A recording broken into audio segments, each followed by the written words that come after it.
rapidinho então, galera, só para a gente concluir, algumas considerações, né, importantes aí, interessantes com relação à medula espinal, tá?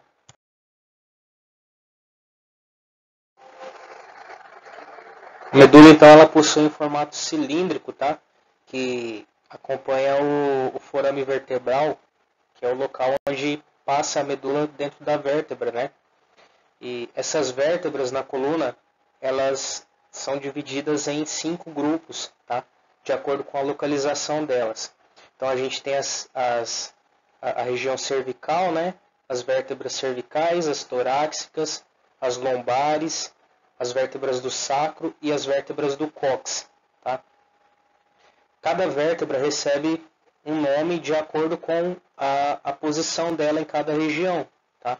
Por exemplo, lá na cervical nós temos C1, C2, C3, C4, C5, C6 e C7.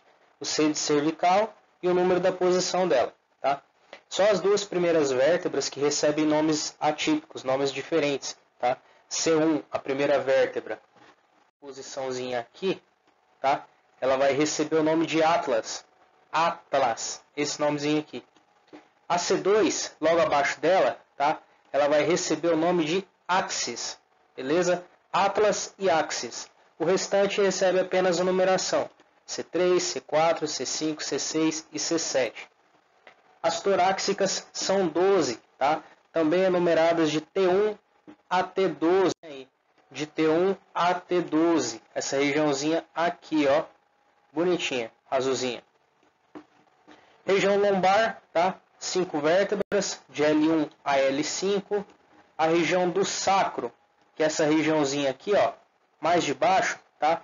Essa região toda aqui, ela é composta por 5 vértebras, mas nesse caso aqui elas não são separadas, elas são fundidas, tá? São coladas. Então elas formam uma estrutura só, beleza? Mas são 5 vértebras ainda assim. A região do sacro, beleza? E a região de cóccix é o finalzinho da coluna vertebral, tá? São 4 vértebras apenas, bem pequenininhas, e também são fundidas, beleza? A medula, ela vai passar no meio dessas vértebras, tá? Nessa regiãozinha mais ou menos aqui, ó, no forame vertebral. Porém, ela só se estende desde a região cervical lá em cima, desde C1, tá? No final do tronco encefálico, até L2, beleza? Então, até a região de L2, a gente tem medula espinal, beleza? Passou dessa região de L2 para baixo, a gente já chama essa estrutura de cauda equina, tá? Porque ela não vai mais apresentar aquele formato cilíndrico, ela vai ter várias outras ramificações, tá? Que são as inervações dessa estrutura que a gente chama de cauda equina. Aí para vocês verem, ó, região do encéfalo aqui, né? Que ele está com as camadas, enfim, está preservado. Ela desce a medula, toda essa região aqui, ó. Aí quando chega aqui no finalzinho, ela já deixa de ser medula propriamente dita. E aí ela começa a se ramificar. Ó, nessa imagem aqui dá para ver um pouquinho melhor.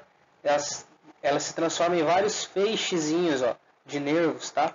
Esses nervozinhos aqui, essa parte de cauda equina, é a região que vai inervar os membros inferiores, que vai inervar as pernas, tá? Especificamente. Então, todas essas inervações aqui vão descer para membros inferiores, beleza? Então, de L2, tá?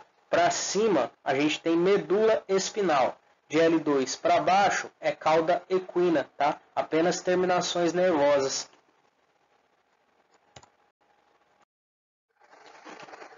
Aqui mostrando novamente, né?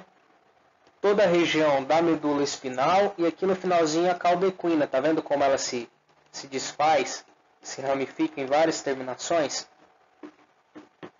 Então aí a gente tem 2 pontos interessantes que a gente pode destacar também com relação à medula espinal, tá?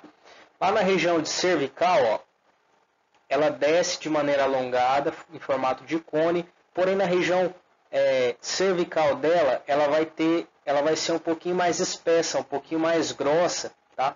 Ela vai apresentar o que a gente chama de intumescência.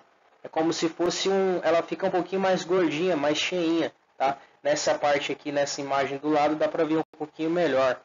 Essa intumescência que a gente chama de cervical, a parte de cima, a intumescência cervical, ela é a parte que vai ramificar, que vai inervar todos os membros, toda a parte de membro superior, tá? Do lado direito e do lado esquerdo.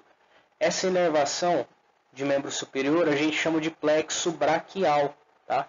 Então, o plexo braquial ele tem origem aqui na intumescência cervical, beleza? Por isso que ela é mais cheinha, porque desse ponto vai partir várias outras ramificações, várias outras inervações, semelhante ao processo da cauda equina aqui, ó. Vai sair para um lado e para o outro para inervar os membros superiores. E lá na região lombar, a gente também tem uma intumescência, ó. Ela é um localzinho um pouquinho mais espesso na coluna, tá?